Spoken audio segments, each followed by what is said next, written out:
Ball State ran through this conference last year until the championship game against Buffalo, and they went 12-2.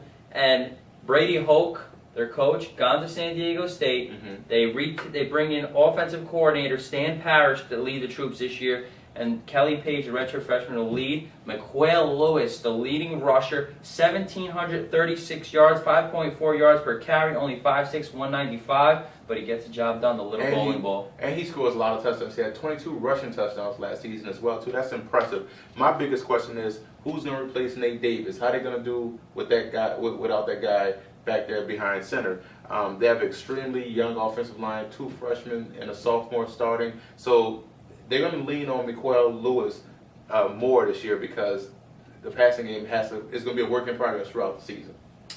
Offensive side of the ball was not a problem for them last year. Defensive side of the ball, second team Brandon Crawford, defensive end, and Sean Baker, freshman MAC Player of the Year with 6 interceptions at strong safety. Yeah, he was the MAC Freshman of the Year, 6 picks like you said. Brandon Crawford, second team All-MAC. They have 4 starters returning on a defensive line. So against the run, they should be okay. So I like that. They do have young linebackers, but keep an eye on true freshman Travis Freeman is taking over as the starting middle linebacker.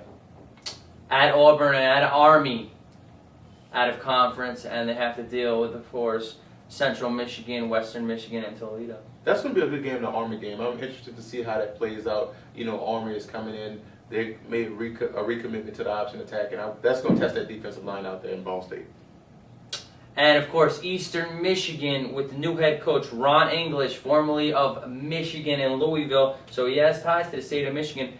He takes over a 3-9 squad, but they return 17 starters. Andy Schmidt, 5,439 yards passing, 30 touchdowns, 11 interceptions only, and Ja'Cory Stone, first team All-MAC. They have arguably the best offensive line in the MAC, so that's going to help those guys out a lot. You know, Steven Johnson, Andy Fretz, they're former defensive tackles, so they have that nastiness on the defensive side, but they understand how the defensive tackles want to attack them. So the interior line is good. That's going to help out the quarterback, and it's going to also help out Terrence Blevins, 6'1", 240, big back. I like big backs. He's 540 yards last season, 12 touchdowns. Look for that to improve. He's probably going to get 1,000 yards this season. And the top wide receiver, Ja'Cory Stone, was first team All-MAC, 6'1", 205. 4 offensive linemen started last year, so a lot of experience out there. A lot of experience.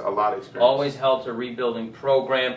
Defensive side of the ball where English makes his mark. Sophomore DN Brad Orman was third team All-MAC, and look out for the newcomer, linebacker Darius Mofat. But they're going to need everybody on that defense to play well. They gave up 35 points a game last season, 5.2 yards a carry. The defense kept them out of a lot of games, forced them to play a lot of shootouts. If they can improve their defense, you 6 games of opponents rushing for 220 more yards, that has to change. They can't allow that to happen again. So look, if that defense has to improve. But Brad Orman, third team All-MAC, I like it. That's our Western Division preview for the Mid-American Conference. Stay tuned for an Eastern Division preview. For more in-depth analysis on college football, visit footballgameplan.com/NCAA.